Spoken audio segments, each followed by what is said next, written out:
इस वीडियो में हम बात करेंगे क्लास 12th हिस्ट्री के उन तमाम इंपॉर्टेंट पर्सनालिटीज के बारे में जिनके एग्जाम में पूछे जाने के काफी चांसेस हैं। दरअसल पर्सनालिटी जो है वो दो तरीकों से पूछी जा सकती है। पहला कैरेक्टर बेस्ड क्वेश्चन के तौर पे जिसमें आपको 2-3 क्लू दिए जाते हैं और उसके बेसिस पे कैरेक्टर आइडेंटिफाई करना होता है। दूसरा सिंपल वन लाइनर के तौर पे भी पूछा जा सकता है कि भाई इस टाइटल को किसने अडॉप्ट किया था, ये मैट्रिमोनियल अलायंस किसने किया था। तो इस वजह से भी एमसीक्यूज के लिए खास करके this topic is very important. I want all of you to pay attention to the details and now without any further delay let's get started.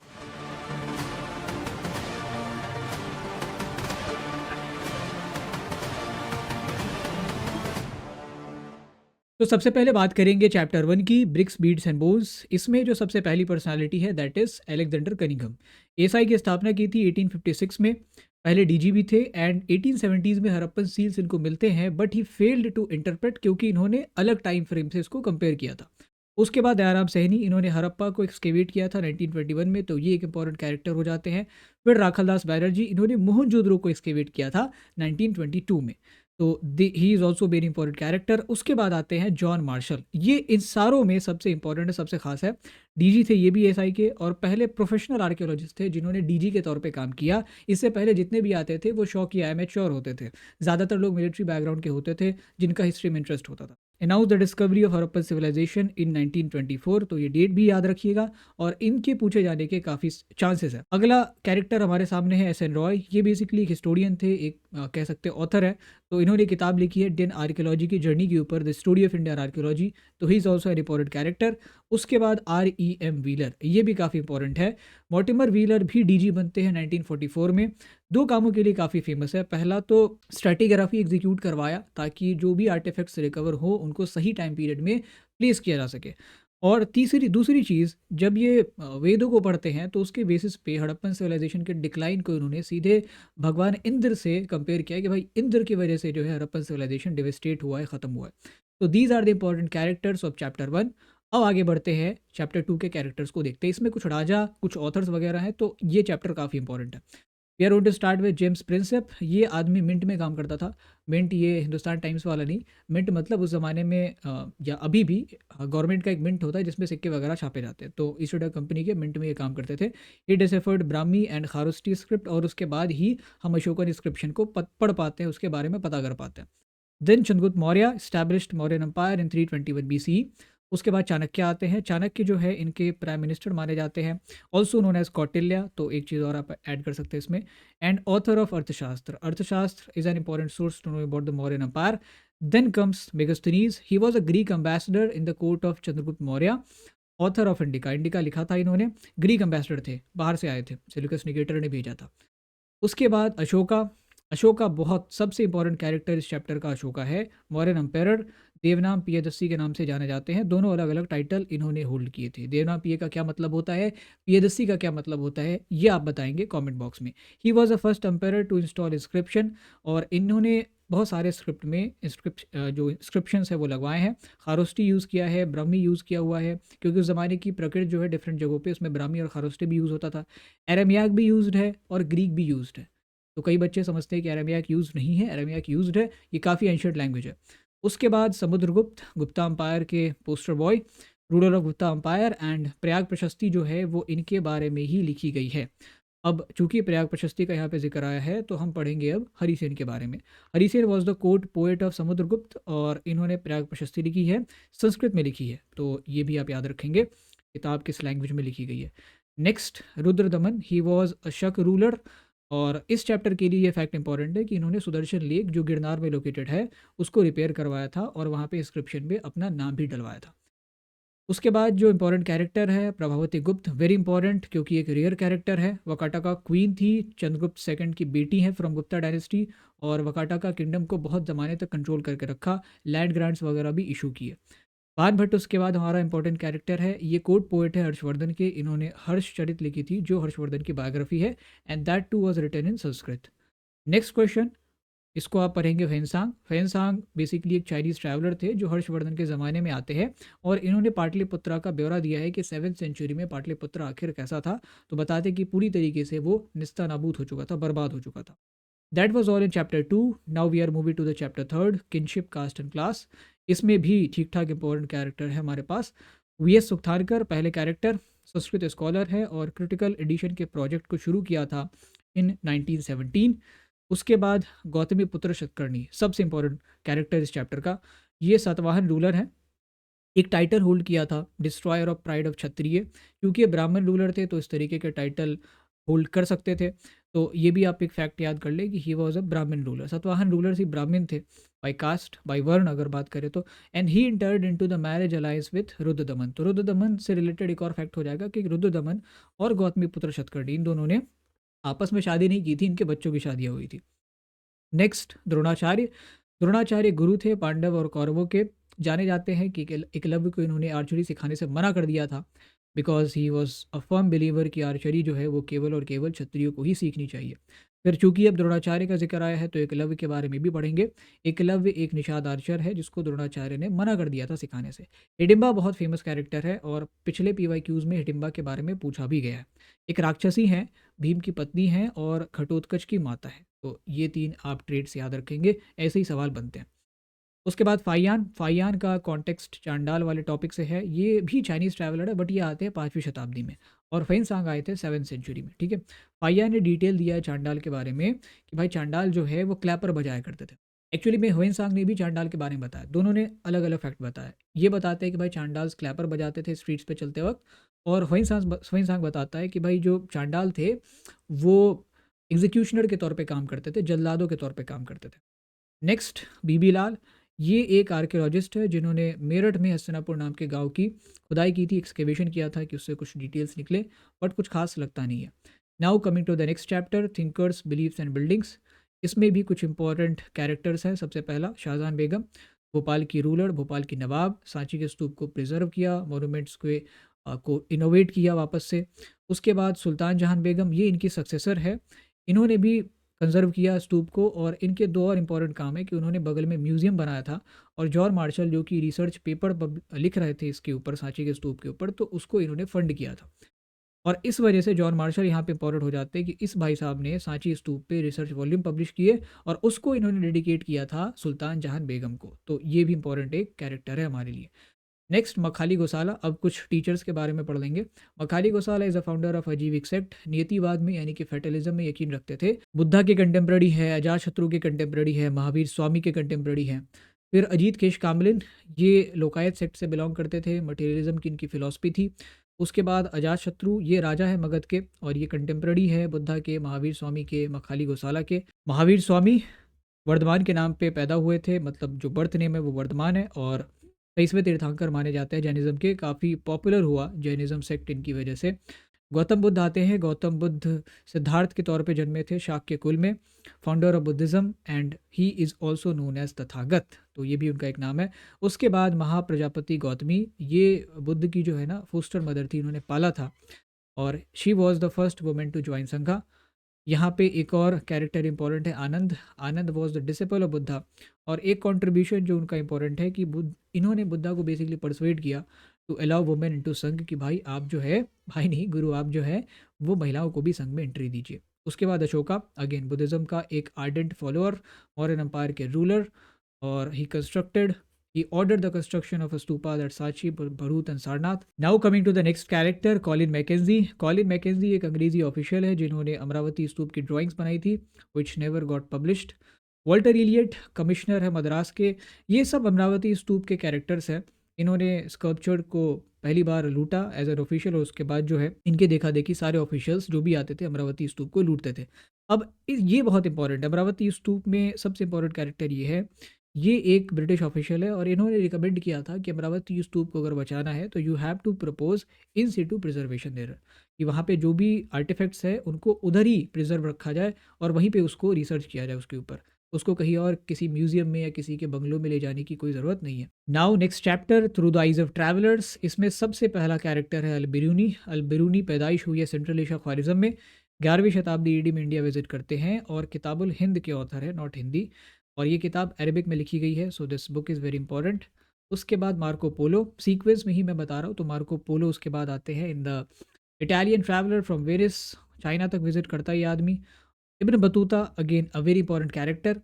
ये टैंजियर से थे, 14वीं शताब्दी में इन्होंने इंडिया को विज़िट किया था। रिहाला नाम की किताब लिखी जो एक ट्रैवलॉग है, तो this is also important character. उसके बाद जीन बैप्टिस्ट टैवर्डियर, फ्रेंच ट्रैवलर जो तकरीबन इंडिया 6 बार आए थे और इंडिया को ईरान और ऑटोमन एम्पायर से कंपेयर किया। उसके बाद निकोलाओ मनुकी, इटालियन डॉक्टर है ये भी इंडिया आए थे एंड इंडिया आके ये सेटल हो गए यहाँ पे, सो इसलिए थोड़े से स्पेशल हो जाते हैं। उसके बाद फ्रांसिस बर्नियर, ये बेसिकली ट्रैवलर था, फ्रांस से ये भी आया था। 17वीं शताब्दी में इसने इंडिया विज़िट किया है 1656 टू 68। इसमें एक और फैक्ट मैं ऐड कर दूँगा, इसकी जो किताब है उसका नाम है मोगु travels in the Mogul empire. तो ये एक इम्पॉर्टेंट फैक्ट है बर्नियर का। उसके बाद next Muhammad bin Tughlaq. Muhammad bin Tughlaq was the sultan of Delhi. जब बतूता आया था तो यही सुल्तान थे, तो he was a contemporary of Battuta. उसके बाद मॉन्टेस्क्यू, ये एक फ्रेंच फिलोसफर है and on the basis of Bernier's theory इन्होंने एक थ्योरी प्रपोज की ओरिएंटल डिस्पोटिज्म की, जिसमें एशियाटिक समाज को क्रिटिसाइज करा गया है। फिर कार्ल मार्क्स आते हैं, ये जर्मन या यूरोपियन फिलोसफर जो भी आपको कहना कह सकते हैं, and he propose the idea of Asiatic mode of production. इसमें भी अगेन एशिया के रूरल सोसाइटी को क्रिटिसाइज करा जा रहा है। तो that was all in the fifth chapter. अब छठे चैप्टर में हमारे पास बहुत कैरेक्टर है, क्योंकि ये चैप्टर ही कैरेक्टर से भरा हुआ है। तो we are going to start with Andal. Andal हमारी अपार फीमेल संत है, एकमात्र फीमेल संत जो अपार कैटेगरी में है वो अंदाली है and she considered herself as the lover of Vishnu. उसके बाद Karaikal Ammaiyar, she was a 9R female sant and she defied feminine norms, जितने भी स्टैंडर्ड फेमिनिन ब्यूटी के नॉर्म्स थे उनको इन्होंने डिफाई किया। Ardent devotee of lord Shiva, followed extreme penance, तो ये भी आप याद रखेंगे, काफ़ी घनघोर तपस्या की थी। Next Robert Redfield. अब भाई साहब उस पूरे टॉपिक में शुरुआत का जो 3-4 पेज है उसमें एकमात्र MCQ यही बनता है, ये ग्रीन ग्रेट और लिटिल ट्रेडिशन का कॉन्सेप्ट किसने दिया था। तो he was a sociologist and he propose this idea of great and little tradition. Now the next character Parantaka one, ये एक चोला रूलर हैं। इन्होंने अपार, सांबंदर और सुंदरार, ये तीनों जो 9R संत हैं काफ़ी फेमस है, उनकी मूर्तियों को कॉन्सेक्रेट कराया था, मतलब स्थापित करवाया था शिव के मंदिर में। Basavanna, he is the founder of Lingayat tradition. और अब इनके कुछ टीचिंग्स जो है वो एज कैरेक्टरिस्टिक आपको क्लू में देके पूछ सकते हैं। तो his teachings are like he rejected the temple worship, promoted post puberty marriage and widow marriage. उसके बाद अबू अल हसन अल हुजविरी, ये दातागंज बख्श के नाम से भी जाने जाते हैं और इन्होंने किताब लिखी थी सूफीज़म के ऊपर, कशफुल महजूब। सूफीज़म को अरबिक में क्या कहते हैं, what is the original word for Sufism, क्योंकि ये अंग्रेज़ी वर्ड है, तो ये बताओ मुझे। Now the next character Khwaja Moinuddin Chishti. ये जो है चिश्ती सूफीज़म के इंडिया में इंट्रोड्यूसर हैं। इनको ख्वाजा गरीब नवाज़ के नाम से भी जाना जाता है और इनकी जो दरगाह है that is located in Ajmer. So he is also a very important character. इसके बाद आते हैं Baba Farid, also known as Shaikh Fariduddin Ganj Shakar. Baba Farid के नाम से जाने जाते हैं। इनके वर्सेस गुरु ग्रंथ साहिब में भी इंक्लूड किए गए हैं और इनकी जो दरगाह है वो पाकिस्तान में पड़ता है, अजोधन में, जिसको आज के डेट में पाक पट्टन शायद कहते हैं। नेक्स्ट शेख निज़ामुद्दीन औलिया, ये भी काफ़ी फेमस है। इनकी दरगाह लोकेटेड है दिल्ली में। चिश्ती सिलसिला के सूफ़ी संत हैं and he was also known as Sultan ul Mashaikh. इनको टाइटल मिला था कि आप शेखों के सुल्तान हैं। उसके बाद शेख नसरुद्दीन, इनको चिराग देहलवी भी कहते हैं, लैम्प ऑफ दिल्ली। ये निज़ामुद्दीन औलिया के डिसेपल है, उनके शिष्य है and his tomb is located in Delhi. Now the next character Jahanara Begum. Jahanara Begum Shahjahan की बेटी है, मुगल प्रिंसेस है और उन्होंने एक किताब लिखी है मुन्ने सा लड़वा करके, that is the biography of Khwaja Moinuddin Chishti. तो इस वजह से ये काफ़ी इंपॉर्टेंट कैरेक्टर हो जाती है। Now coming to the next character Amir Khusro. ये डिसेपल है निज़ामुद्दीन औलिया के, बहुत फेमस पर्शियन पोइट थे, कॉल के इंट्रोड्यूसर हैं जो कवाली के शुरू में गाई जाती है। संत कबीर उसके बाद आते हैं। Nirgun saint born in Varanasi, his verses are also included in Adi Granth Sahib और अपने उल्टा बंसी स्टाइल ऑफ राइटिंग के लिए काफ़ी जाने जाते हैं। बाबा गुरु नानक, बाबा गुरु नानक की पैदाइश होती है पाकिस्तान में, नानकाना साहिब में। हालांकि वो तो देंगे नहीं क्योंकि आप तुरंत पकड़ लोगे। तो he is considered to be the first guru of Sikhism, founder of Sikhism. Nirgun bhakti preach किया। उसके बाद जो अगला कैरेक्टर है दैट इज़ गुरु अर्जन देव। ये 5वें गुरु है सिखिज़म के। ही कंपाइल्ड आदि ग्रंथ साहिब। उसके बाद आते हैं हमारे गुरु गोबिंद सिंह, ये 10वें गुरु है और इन्होंने गुरु ग्रंथ साहिब कंपाइल किया, मतलब आदि ग्रंथ साहिब में गुरु तेग बहादुर के वर्सेस को ऐड कर दिया and now it became Guru Granth Sahib, क्योंकि कहा कि अब ये जो है इस पूरे कम्युनिटी को गाइड करेगा। ही ऑल्सो फाउंडेड खालसा पंथ इन 1699, तो ये डेट भी आप याद रखेंगे और ये काफ़ी इंपॉर्टेंट कैरेक्टरिस्टिक है गुरु गोविंद सिंह का, इससे काफ़ी क्वेश्चन पूछे जाते हैं। Mirabai, Mirabai was the queen of Mewar. ये कृष्णा की डिवोटी थी, रविदास के डिसाइपल थी और एक वॉन्डरिंग संत आप कह सकते हैं, वैरागी संत। रविदास के बारे में बात कर लेते हैं। रविदास की पैदाइश भी वाराणसी में हुई है और इनके वर्सेस भी आदि ग्रंथ साहिब में शामिल हैं and he was the mentor, he was the spiritual Guru of Mirabai. उसके बाद शंकर देव करके एक टीचर आते हैं असम से, वैष्णविज्म के संत थे ये। इन्होंने एक भजन लिखी है कीर्तन घोष करके, एक कंपाइलेशन है इनका। सो कीर्तन घोष किताब जो है इनकी है, ये आप याद रखेंगे। So these are the important characters of chapter 6। Now we are moving to chapter 7 an imperial capital Vijayanagar. Will start with Colin Mackenzie again. Colin Mackenzie पहले सर्वेयर जनरल इंडिया के इंजीनियर है, एंटिक्वेरियन है, मतलब पुराने बुक्स को, manuscripts वगैरह को पढ़ने का शौक रखते थे। हम्पी को डिस्कवर किया इन 1800। अब जब बात हम्पी की आती है तो कृष्णदेव राय को कैसे छोड़ सकते हैं। He was ruler of Vijayanagar, Tuluva dynasty से बिलोंग करते थे। एक टाइटल लिया था स्टैब्लिशर ऑफ यवन किंगडम। ऐसा भी कहा जा सकता है कि he was the most popular ruler और most successful ruler of this empire. Amuktamalyada, that is a book on state craft in Telugu language. Rama Raya was a prime minister, और इसके वजह से ही बैटल ऑफ तालीकोटा होता है, तो ये भी इंपॉर्टेंट कैरेक्टर है। अब्दुल रज़ाक एक ट्रैवलर थे, पर्शियन ट्रैवलर। इन्होंने फोर्टिफिकेशन की डिटेल्स दी हैं कि भाई 7 लाइन्स ऑफ फोर्टिफिकेशन एग्जिस्ट करता था इस शहर में। उसके बाद डोमिंगो पेस पोर्चुगीज़ ट्रैवलर है। इन्होंने विजयनगर को रोम से कंपेयर किया है और कहा है कि Vijayanagar is the best provided city in the world, क्योंकि इसमें दुनिया की तमाम चीज़ें आपको मिल जाती हैं। इसके अलावा जो भी ट्रैवलर्स हैं उन्होंने कुछ ऐसा खास लिखा नहीं है, तो उनको बारे में जानना ज़रूरी है। डोमिंगो पेस के बारे में एक चीज़ और ऐड कर सकते हैं कि इन्होंने जो महानबे डिब्बा और ऑडियंस हॉल है, इसको कलेक्टिवली हाउस ऑफ विक्ट्री कहा है। ये भी एक इम्पॉर्टेंट यहाँ पे क्लू है, ठीक है, डोमिंगो पेस का। Now coming to next character, lord Virupaksha. Lord Virupaksha deity हैं, शिव के अवतार माने जाते हैं, और विजयनगर के गार्डियन डेटी भी है, मतलब विजयनगर के रूलर कहते थे कि हम इनके बिहाफ पे रूल करते हैं। तो that is why this character is also very important. अब आती है बात आखिरी चैप्टर पे, बुक 2 के, peasants, zamindar and state. So we are going to start with Abul Fazl. Ain Akbari के ऑथर हैं और कोर्ट क्रॉनिकलर है, मतलब हिस्टोरियन आप कह सकते हैं मुगल अम्पायर के। Next character gene Tavernier. ये भाई साहब इस चैप्टर में क्यों इंपॉर्टेंट है, क्योंकि इसमें भी जिक्र है, ये फ्रेंच ट्रैवलर था और इसमें श्रॉफ्स के बारे में इसने बताया है कि श्रॉफ बेसिकली कैसे एक बैंकर के तौर पे काम करते थे ग्रामीण सोसाइटी में। अगला कैरेक्टर अकबर, मुगल एम्पायर। अबुल फजल इनके कोर्ट हिस्टोरियन थे। टोबैको भी इन्हीं के ज़माने में इंट्रोड्यूस होता है, तो इस वजह से भी काफ़ी इंपॉर्टेंट हो जाते हैं। उसके बाद जहांगीर भाई साहब हैं, मुगल एम्पायर, बट इन्होंने टोबैको बैन किया था, ये कैरेक्टर आप याद रखेंगे, who banned the tobacco. Now the next chapter, colonialism and countryside. तो we are going to get started with the first character, जो कि चार्ल्स कॉर्नवालिस है, governor general of India. India कह लें, ईस्ट इंडिया कंपनी कह लें, बात बराबर है। परमानेंट सेटलमेंट को लगाया 1793 में, इसको ज़मींदारी सिस्टम भी कहते हैं। Augustus Cleveland is the next important character, Bhagalpur के कलेक्टर थे और launch the policy of pacification against Paharias. Sidhu Manjhi अगला इंपॉर्टेंट कैरेक्टर, ये संथालों के लीडर थे संथाल रेबेलियन में, तो ये काफ़ी इंपॉर्टेंट हो जाते हैं। उसके बाद फ्रांसिस बुकैनन, जो कि बाय प्रोफेशन एक फिजिशियन था वेलेज़ली का, जो ज़माने के गवर्नर जनरल थे, लेकिन और भी बहुत सारे ये इन्फॉर्मेशन अपने प्रोवाइड करवाता है अपने डॉक्यूमेंट्स के ज़रिए। तो एग्रीकल्चर का इन्फॉर्मेशन है, मिनरल्स के बारे में बताया है, रेवेन्यू के बारे में बताया हुआ है, सो दैट इज़ इंपॉर्टेंट।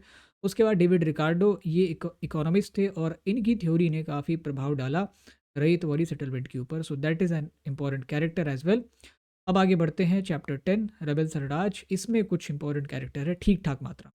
सबसे पहले Bahadur Shah Zafar, Mughal empire, the leader of revolt of 1857।